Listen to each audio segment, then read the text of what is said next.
Fans of Village Television know our next guest, Debbie Dotson, from her Let's Talk Tech program, but she has a new one and she wants to talk to us about it. It's Senior Travel Adventures. Debbie, welcome to the program. Well, hi, Michael. Thank you so much for having me today. And I'm so excited to be here and talk about the new show. Yeah, so what made you want to start this new show? You're an avid traveler. I'm guessing that probably helps. Right. Well, it came up rather interestingly. So I've had Let's Talk Tech now for almost 2.5 years in the village.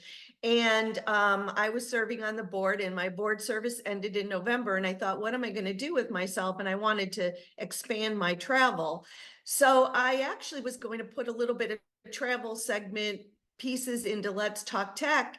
And I thought, why don't we just try for a full show? And fortunately, I had that time available on Village Television. So here I am. And, I love technology, but I think I might love travel more.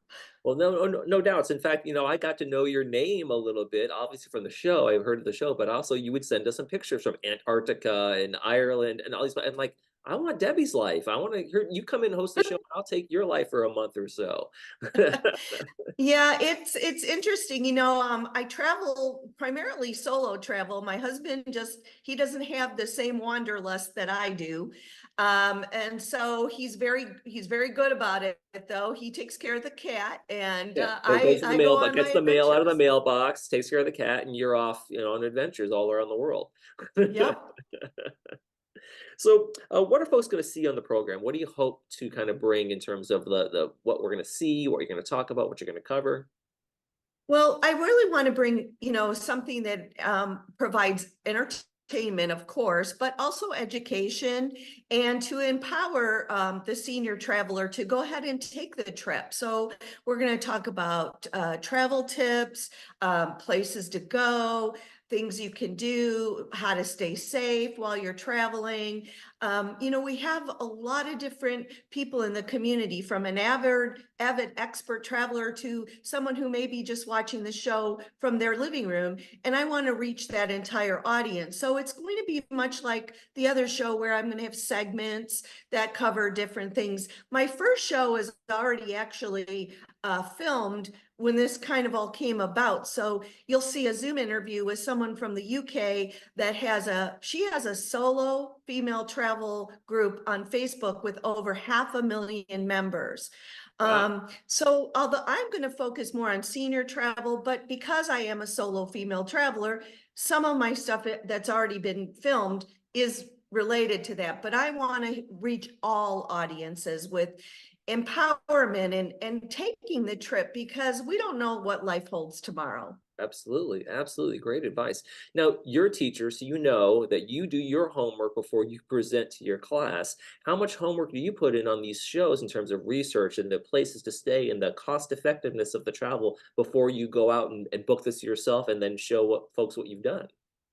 Right. I do spend a tremendous amount of traveler. I'm very, obviously, because of my tech background, I'm very good with research skills.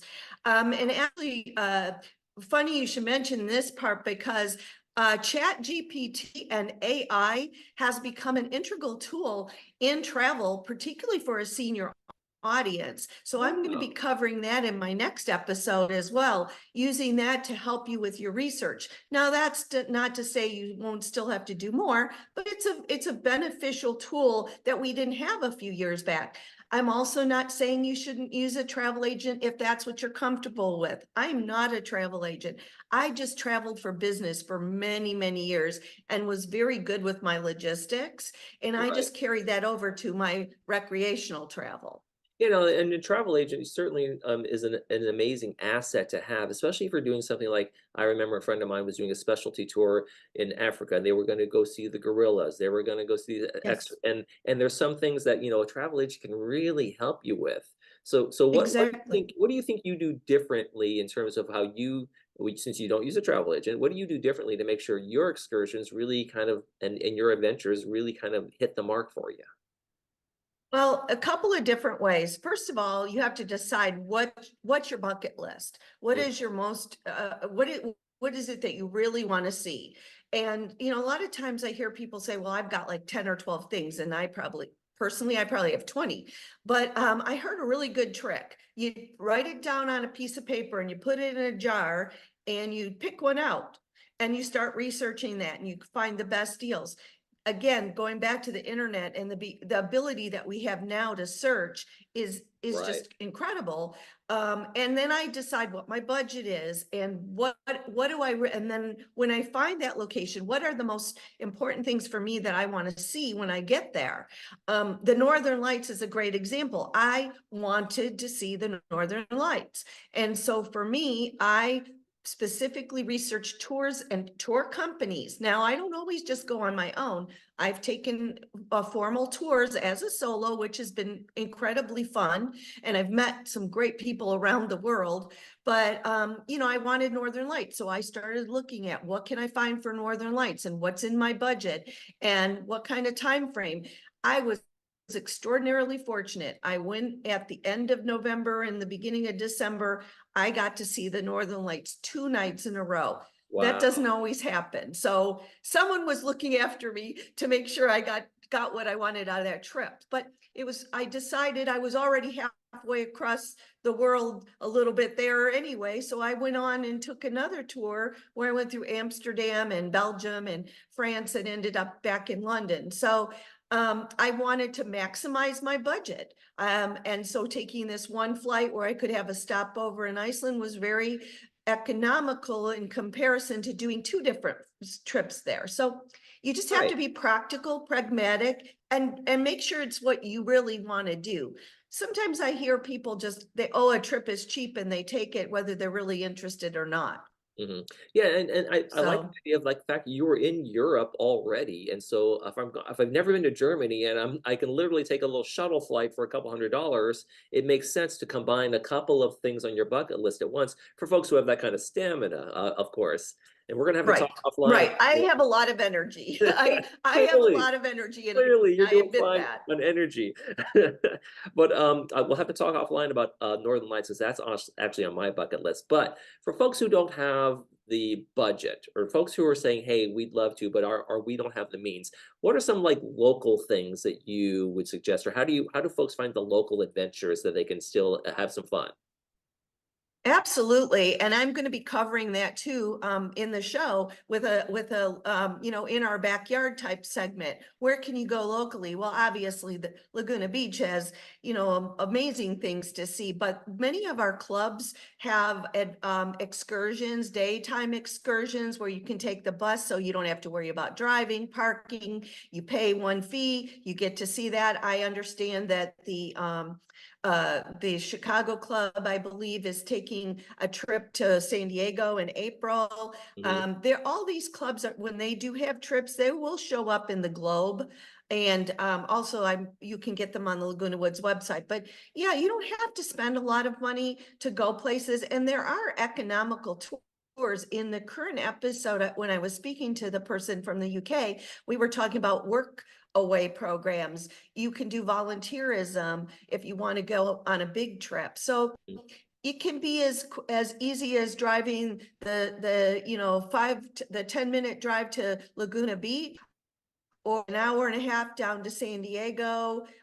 There's so much in our backyard to see and do. So nobody has to take these big, huge trips. That's certainly a personal preference. Right. So what are the summer trips you have coming up? What are some of the things that people can look forward to on the upcoming episodes? And where are you going personally? That'll be maybe on a couple months from now on the show.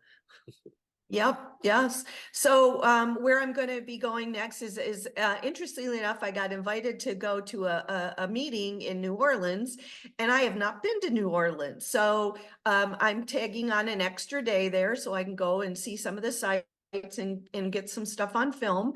I'm going to take a family and friends trip, not solo, to some southern states. I'm going to Tennessee, Nashville, to Alabama, and over to Georgia. And then my big trip, that's the 2 big trips coming up next, is I'm going to Zurich and then on a Rhine River cruise in May, which is my birthday present to me from me. And then I'm Happy going on the birthday. Rocky Mountaineer Railroad from Calgary to Vancouver in July. And I don't know what's happening after that, but probably I'm looking at Japan and Morocco. And one thing people say, Debbie, is why are you so, why are you trying to cram all this in at one time? Again, I'm going back to life is short, and I want to do things while I'm physically able to do them and enjoy them. So I'm going to try to pack in as much as I can. But some residents that I'm going to be interviewing on upcoming episodes, one has been on a 3-month cruise.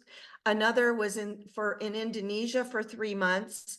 Another person, that these are all people who live in our community, was just went down to watch whales calving in south of Cabo. All right. It was a 15-hour bus ride. And so I'm going to be talking to people that are in the RV club. We have some women who belong to the RV club. They're widows and they go with the RV club. So I'm going to be mixing it up with my travels of our residents, and trying to give everybody just a really good mix of travel and encouragement if they want to take the trip or just enjoy watching the show. There you go. I'm not sure if you've ever seen your living room in the past 4 months, but it sounds like you're doing a lot of traveling. It's your next Yeah, adventure. I have seen it. I just got it painted. Well, there you go. Debbie, when and where can we see the program? Yes. So Friday mornings at 10:30 a.m. It's taking my second slot of Let's Talk Tech. So Let's Talk Tech is still on Tuesdays at 2 p.m. Senior Travel Adventures 10:30 a.m. on Fridays, always on YouTube. And I also have all my own social media channels now, where these episodes will be shortened into the segments. So when you Okay. go to my YouTube channel, you can just watch individual segments and not the whole show if that's your time frame. But I've certainly enjoyed doing this so far and having a blast and building my social media brand, which I never even knew. I was never really into that other than Facebook. So now I'm like this content creator, You're which your is own my your own next brand chapter now, of my Debbie. life. You are the thing. You're the it girl for Village Television. All right, folks, make sure you watch her Fridays 10:30 a.m. in the morning on Senior Travel Adventures with Debbie Dotson. Debbie, thank you so much for joining us. Thank you so much for having me, and I hope everybody tunes in and enjoys the show. Oh, they will. We will. Thanks a lot, Debbie. You're watching This Day. Thanks.